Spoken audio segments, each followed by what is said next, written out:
নমস্কার। এ কাহিনী কিন্তু অনেকেই শুনেছে, অনেকেই বলেছে অনেকের কাছে। কেউ কিন্তু বিশ্বাস করেছে, আবার কেউ বিশ্বাস করেনি। কিন্তু যারা বিশ্বাস করেনি তারা রাতের বেলায় পুবাই গাঁ থেকে পশ্চিমমুখ রাস্তা ধরে পঞ্চমুটির আসরের দিকে কেউ আসতে রাজি হয় না। কেন রাজি হয় না? যদি কাউকে বলা হয় তোমাকে ঘড়া ঘড়া মোহর দেব, সোনা দেব, দানা দেব, তবুও তারা আসতে চায় না। আর আমাকে যদি কেউ বলে যে 1 থলি আরবিয়ান মোহর দেব, তবুও আমি ও পথে, যে পথে একবার আমি ভুলবশত গিয়েছি, সে পথে জীবনে আর আমি কখনো যাব না।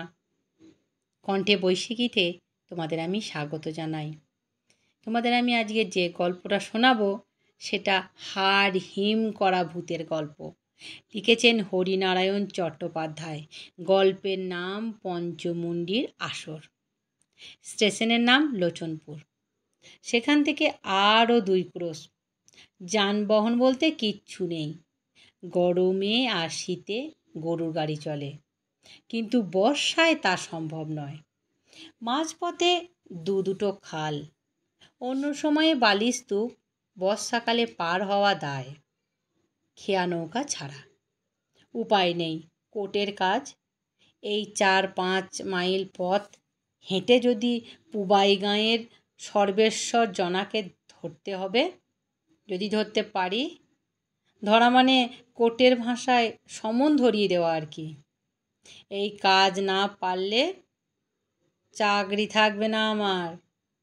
হয়তো গিয়ে দেখব আগে থাকতে খবর পেয়ে সর্বেশ্বর ডুব মেরেছে, কোথাও পাওয়া যাবে না তাকে।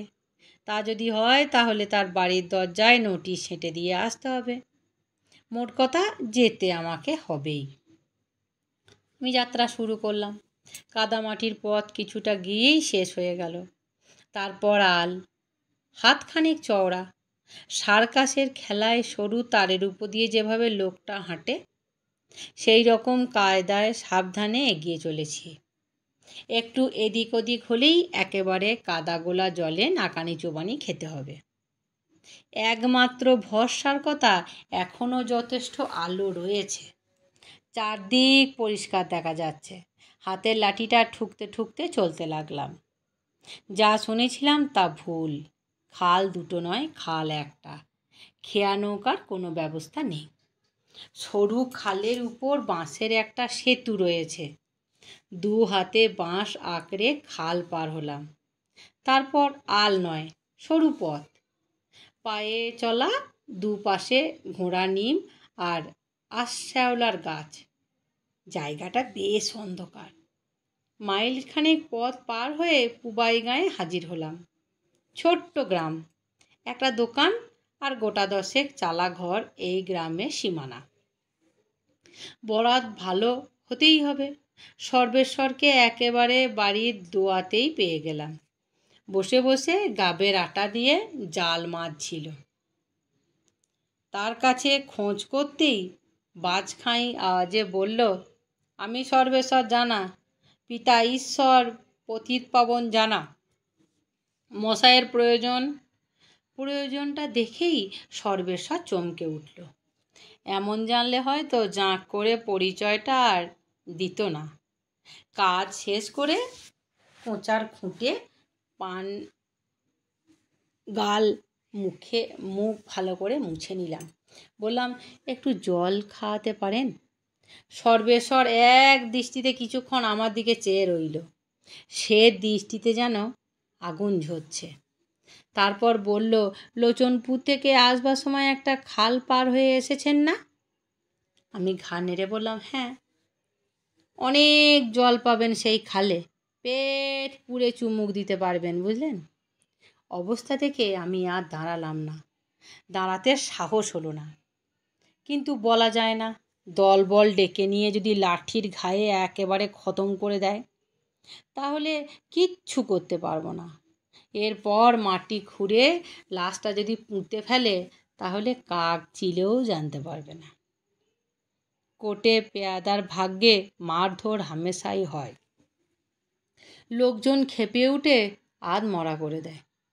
একবার ভাবে না আমরা নিমিত্ত মাত্র, শুধু নির্দেশ জারি করেই খালাস। বুঝতে পারলাম এ গায়ে আমার ঠাঁই হবে না। ভেবেছিলাম রাতটা কোথাও একটু বিশ্রাম করে ভোর ভোর রওনা হব, কিন্তু তার হবার নয়। একেবারে গাঁয়ের মুখে যে দোকানটা দেখেছিলাম সেখানে এসে দাঁড়ালাম। খাওয়ার জিনিস কিছু পাওয়া যাবে? দোকানি নড়ে চড়ে সোজা হয়ে বসল। কি চাই বলুন কর্তা? চেয়ে দেখলাম দুটো ধামা পাশাপাশি সাজানো, গোটা কয়েক জার আছে, তবে সবই ফাঁকা। দোকানদার আবার বলল, মুড়ি আছে, পাটালি আছে। আর কিছু? দুধ কিংবা কলা?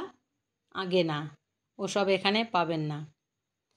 নিরুপায় মুড়ি আর পাটালি নিয়েই কাঠের বেঞ্চের উপর বসে পড়লাম। দু এক গাল মুখে দিয়েই বুঝতে পারলাম মুড়িগুলো অন্তপক্ষে 1 সপ্তাহের বাসি।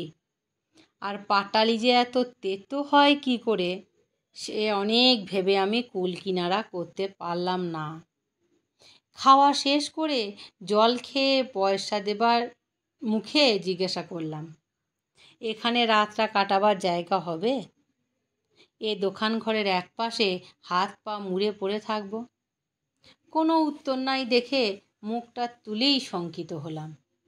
দোকানি এক দৃষ্টিতে আমার মুখের ওপর আটকানো যে বুকের ওপর পেতলের চাকতিটা আছে, সেটার উপর কোটের নাম খোদাই করা আছে, সেটা খুব এক দৃষ্টিতে দেখছে। তাড়াতাড়ি পয়সাটা দোকানির হাতে থেকে নিয়ে হাঁটতে হাঁটতে বললাম, না মশাই, থাকার জায়গাটা হবে না, ছেলেপুলে নিয়ে থাকি। এখানে আপনি শোবেন কোথায়? সন্ধ্যা হয়ে এলো, তাহলে এখন যাই কোথায়? এই বেলা স্টেশনের দিকে রওনা হয়ে পড়ুন। কতটার পথ? কলকাতা যাওয়া শেষ গাড়ি 10:32, সেটা অনায়াসেই পেয়ে যাবেন। আমাকে আর কিছু বলবার অবসর না দিয়ে দোকানি ঝাঁপ বন্ধ করতে শুরু করলো, যাতে দোকানের সামনে থেকে অন্তত সরে যেতে বাধ্য হই। বুঝতে পারলাম এ গায়ে আশ্রয়ের কোনো আশা নেই। বুকের চাকতিটাই আমার কাল। কোটের পেয়াদাকে এরা সমনের সামিল মনে করে থাকে। ঠিক করলাম স্টেশনে চলে যাব। সত্যিই তো, কতটার পথ? যেতে 2 ঘন্টা কিংবা 3 ঘন্টা লাগবে। হাতে অনেক সময় থাকবে। লাঠিটা বাগিয়ে নিয়ে হাঁটতে আরম্ভ করলাম। চাকতিটা খুলে নিয়ে পকেটের মধ্যে রেখে দিলাম। চারিদিকে অন্ধকার, সন্ধে নেমে এসেছে। গাছপালার জন্য আরও ঝুপসি ঠেকছে। যাবার সময় যে পথ মসৃণ সরল মনে হয়েছিল, আধো অন্ধকারে সেই পথই বারবার হোঁচট খেতে লাগলাম। একটু পরে অন্ধকার ঘন হলো। আকাশে ছেঁড়া ছেঁড়া মেঘ। চাঁদের কিন্তু দেখা নেই, তারারও দেখা নেই। ঝোপের ফাঁক দিয়ে শেয়াল ডেকে উঠল, হুক্কা হুয়া হু হু হু। শক্ত হাতে লাঠিটা ধরে কিছুক্ষণ দাঁড়িয়ে রইলাম। শেয়ালকে ভয় নেই, শেয়াল জ্যান্ত মানুষের কাছে ঘেঁষে না। কিন্তু জঙ্গলে আরও কোনো জন্তু নেই তো, হিংস্র কোনো জানোয়ার? প্রায় ঘণ্টাখানেক চলার পর খেয়াল হলো এতক্ষণে খালের পরে পৌঁছে যাওয়া উচিত ছিল। বাঁশের সেতুর কাছ বরাবর। দুটো হাত আড়াআড়িভাবে চোখের উপর রেখে চারিদিকে নিরীক্ষণ করে দেখলাম এখনও অন্ধকার সূচিবিদ্ধ হয়ে ওঠেনি। অনেকক্ষণ চেয়ে থাকলে আবছা দেখা যায়। চারিদিকে গাছের জটলা। অল্প অল্প বাতাস শুরু হয়েছে। সেই বাতাসে গাছের পাতাগুলো শিরশির করে কাঁপছে। আর কোনো সন্দেহ নেই, নিশ্চয়ই পথ আমি হারিয়েছি। সম্ভবত জঙ্গলের মধ্যে একাধিক পায়ে চলা পথ আছে। একটা পথের বদলে আর একটা পথ ধরে হাঁটতে আরম্ভ করছি। এখন উপায়? লাঠিটা ঠুকে চিৎকার করলাম, কে আছো? আমি পথ হারিয়ে ফেলেছি, আমাকে সাহায্য করো। 1 বার, 2 বার, 3 বার। চিৎকারে কোনো ফল হলো না। শুধু গাছের ঢালে বিশ্রামরত কাকের দল কা কা শব্দ করে ঝটপট করতে করতে উড়ে গেল। কিন্তু এভাবে দাঁড়িয়ে থাকলে সমস্যার সমাধান হবে না। যে কোনো রকমেই হোক এ জঙ্গল থেকে বেরিয়ে পড়তেই হবে, নইলে রাত বাড়বে। জায়গাটা মোটেই নিরাপদ নয়। সোজা রাস্তা ধরে এগোতে লাগলাম। গাছপালা যেন আর শেষ নেই। যতই এগোই জঙ্গল যেন তত দুর্ভেদ্য বলে মনে হয়। পায়ের পাশ দিয়ে সসর করে সরীসৃপ এগোতে লাগলো। যেসব প্রাণী চলাফেরা করছে তাদের কথা ভেবে গলা শুকিয়ে কাঠ হয়ে গেল। বেশ কিছুক্ষণ চলার পর মনে হলো জঙ্গল যেন একটু ফিকে হয়ে এলো। চারিদিকে বিস্তীর্ণ জলাভূমি, অন্ধকারে জোড়া জোড়া জ্বলন্ত চোখ ঘোরাফেরা করছে। বুঝলাম সে চোখের মালিক শেয়ালের দল। জঙ্গল পার হয়ে মনে মনে একটু সাহস হলো। ভালো করে চেয়ে চেয়ে দেখলাম কোথাও যদি আলোর বিন্দু চোখে পড়ে বা গ্রামের নিশানা। হঠাৎ পিছন থেকে বিকট শব্দ এলো, বলো হরি, হরি বল। সে শব্দে বুকের রক্ত হিম হয়ে গেল। তবু এই ভেবে মনে আশ্বাস পেলাম, নির্জন প্রান্তরে আমি একলা তো নই, আরও লোক আছে। এদের জিজ্ঞাসা করলেই পথের নিদর্শন পাওয়া যাবে। হরিধ্বনি আরও কাছে আসতে পথ ছেড়ে আমি সরে দাঁড়ালাম। সেটাই তো নিয়ম। অনন্তন পথের যাত্রীকে পথ দেওয়া উচিত। লাঠিতে ভর দিয়ে এক পাশে দাঁড়িয়ে রইলাম। অন্ধকারে জ্বলন্ত একটা মশাল এগিয়ে আসছে। একটু পরেই সব বাহিরা সামনে এলো। শুধু 4 জন খাটিয়া বয়ে নিয়ে চলেছে। সামনের ডান দিকে লোকটার হাতে মশাল, আর কোনো লোক নেই। শুনুন, কাতর কণ্ঠে অনুরোধ করলাম। বাহকরা থামল না, শুধু চলার গতি একটু মৃদু করল আর 4 জনে আমার দিকে দৃষ্টি ফেরালো। সঙ্গে সঙ্গে আমার মেরুদণ্ড বেয়ে একটা হিমেল স্রোত বয়ে গেল। আমি ভীরু, এমন অপবাদ কেউ দিতে পারবে না। কিন্তু আমার মনে হলো স্লথ মুষ্টি থেকে লাঠিটা খসে মাটিতে পড়ে যাবে। সমস্ত শরীর অজানা একটা আতঙ্কে শিউরে উঠল। আমার প্রশ্নের কোনো উত্তর না দিয়েই বাহকরা পাশ কাটিয়ে এগিয়ে গেল। শুধু যদি দুজনের চেহারার মধ্যে এ ধরনের সাদৃশ্য থাকতো তাহলে ভাবতাম তারা হয়তো যমজ ভাই। কিন্তু এরকম 4 জনের অভিন্ন চেহারা হলো কি করে? মনের মধ্যে অলৌকিক যে প্রসঙ্গ উকি দিচ্ছিল, নিজেকে ধমক দিয়ে তার পথ বন্ধ করার চেষ্টা করলাম। আমার চোখের ভুল। মনের মধ্যে ভয়টা বাসা বেঁধেই ছিল। মশালের আলোয় ক্ষণিকের দেখায় নিশ্চিত বিভ্রান্তের সৃষ্টি হয়েছে। নিজেকে সাহস দেওয়ার জন্য চিৎকার করে গান গাইতে শুরু করলাম। বেসুরো, বেতাল, কিন্তু পর মুহূর্তেই বল হরি, হরি বল এর বিকট ধ্বনিতে চমকে থেমে গেলাম। মনে হলো শব্দটা যেন আমার পাশ থেকে উঠছে। অথচ সব বাহকের দল ততক্ষণে অনেক এগিয়ে গেছে। তাদের চিৎকার এত কাছে সূচিগোচর হওয়ার কথা তো নয়। মনের মধ্যে একটু অস্বস্তি শুরু হলো। কিন্তু এভাবে চুপচাপ পথের পাশে দাঁড়িয়ে থাকলে বিপদ তো বাড়বে। তাই জোরে জোরে পা ফেলে এগিয়ে চললাম। লক্ষ্য করিনি আকাশে কখন কালো মেঘ ছেয়ে গেছে। ছুরির ফলার মতো বিদ্যুতের শায়িত স্ফুরণ। দমকা হাওয়া উঠল। হাওয়ায় এমন বেগ যে এগোনো দুষ্কর হয়ে পড়ল।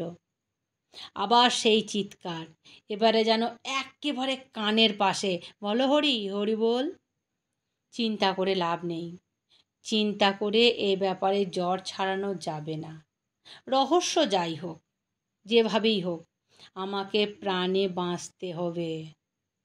কোনো রকমে একটা লোকালয়ে পৌঁছতে হবে। বড় বড় বৃষ্টির ফলা সারা গায়ে হুল ফোটাতে শুরু করলো। ছুটতে আরম্ভ করলাম, লাঠিটা বগলে চেপে। জানি না, বোধ হয় 1/2 মাইলেরও বেশি এক টানা দৌড়েছি, হিসাব রাখিনি। হঠাৎ আর একবার বিদ্যুৎ চমকাতেই দেখলাম পথের পাশে একটা চালা ঘর। মনে মনে ভগবানকে ধন্যবাদ জানালাম। বিপত্তারণ, তুমি আছো, দুর্বলের ত্রাণকর্তা। ছুটে গিয়ে চালাঘরে আশ্রয় নিলাম। মনে মনে ভাবলাম, অন্তত প্রাকৃতিক দুর্যোগ থেকে শরীরটা তো বাঁচবে। এমনও হতে পারে চালাঘরে কোনো লোকের সাক্ষাৎ মিলবে রাতের নির্ভয়। অন্ধকারটা যেন চোখে একটু সহ্য হতে বুঝলাম চালাঘর নয়, শুধু চালা। 3 দিক আচ্ছাদিত, একদিক খোলা। বোধ হয় রোদের তাপ, বৃষ্টির প্রকোপ থেকে পথচারীকে বাঁচবার জন্যই এটা তৈরি করা হয়েছে। আস্তে আস্তে এগোতে গিয়েই থেমে গেলাম। কড়কড় কড়াত প্রচণ্ড শব্দ বজ্রপাত হলো। তার আগে বিদ্যুতের আলোয় চারিদিক উদ্ভাসিত হয়ে গেল। সেই আলোতেই দেখলাম এবার আরও স্পষ্ট, আরও নিকটে। সবটি সামনে রেখে 4 জন পাশে দাঁড়িয়ে আছে, সারি দিয়ে, হুবাহু এক চেহারা।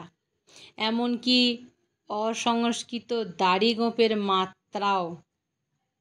চোখাচোখি হতেই 4 জন একসঙ্গে হো হো করে হেসে উঠল। শিকারকে যেন কুক্ষিগত করা হচ্ছে তারই উল্লাস। লাঠিটা বজ্র মুষ্টিতে ধরে পাষাণ মূর্তির মতো দাঁড়িয়ে রইলাম। নিঃসন্দেহ হলাম এ হাসি স্বাভাবিক নয়। রক্ত মাংসের কোনো লোক এভাবে হাসতে পারে না। অশরীরী আত্মা বীভৎস হাসি। আমাকে এবার আতঙ্কিত করে একজন খনা গলায় বলল, আপনি একটু মৃতদেহের কাছে থাকুন, আমরা কাঠের ব্যবস্থা করি। কোনো রকমের নিঃশ্বাস রোধ করে বললাম, আপনারা সবাই যাবেন? আবার সেই রক্ত জল করে হাসি। আমরা যেখানেই যাই একসাথেই যাই। যাবার আগে লোকগুলো মশালটা জ্বালিয়ে দিয়ে গেল। বৃষ্টি থেমে গেছে। মাঝে মাঝে শুধু মেঘের গর্জন আর বিদ্যুতের চমক। আর চোখে চেয়ে দেখলাম সাদা কাপড় সবের আগাগোড়া ঢাকা। মশালের আলোয় কিচ্ছু পরিষ্কার দেখা যাচ্ছে না। আচমকা দমকা হাওয়ায় সবের আবরণ সরে গেল। আমি একবার সেদিকে দেখেই চিৎকার করে উঠলাম। একেবারে একমুখ, গোঁফ, দাড়ি, চুল, গড়ন, কোথাও কোনো প্রভেদ নেই। এমনকি বসন্তের দাগ পর্যন্ত আছে। 2 হাতে চোখ দুটো রগড়ে নিলাম। এও কি সম্ভব? সব আর 4 জন বাহকের আকৃতিতে কোনো তফাৎ নেই। বুকের মধ্যে স্পন্দন দ্রুততর হলো। লাঠিটা আঁকড়ে ধরার শক্তিও যেন ক্রমে লোপ পেয়ে যাচ্ছে। তারপর যা ঘটল তা অবর্ণনীয়। সব চোখ খুলল। রক্তিম 2টি চোখ। প্রথমে দুটো ঠোঁট কেঁপে কেঁপে উঠল। তারপর ক্ষণক্ষণে গলায় স্বর ভেসে উঠল।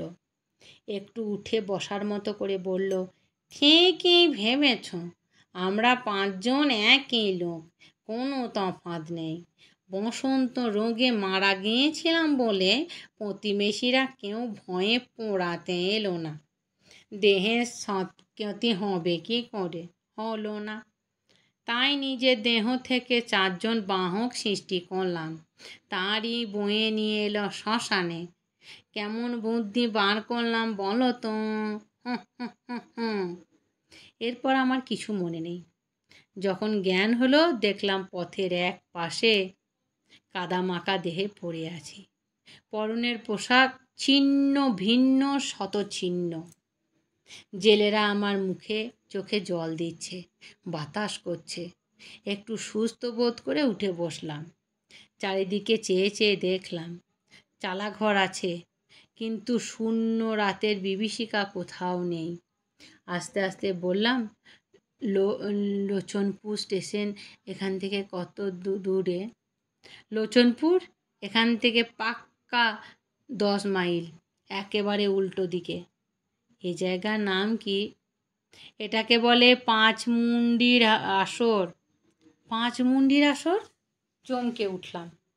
হ্যাঁ গো কর্তা, এক রকমের 5 জন তেনারা দেখা দেয়, পথ ভুলিয়ে লোককে এখানে নিয়ে আসে, অবশেষে সাবার করে দেয়। তুমি বামুন বলে বোধ হয় বেঁচে গেছো।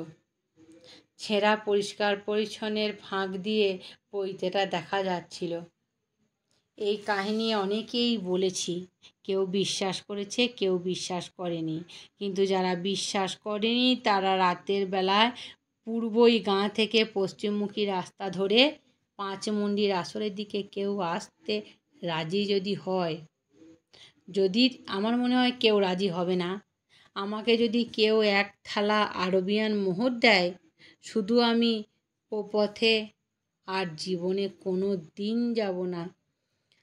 আমার বাবা যতই আমাকে মিষ্টি খাওয়াক, তবুও আমি ওই পথে আর কখনো যাব না ঠিক করে নিলাম।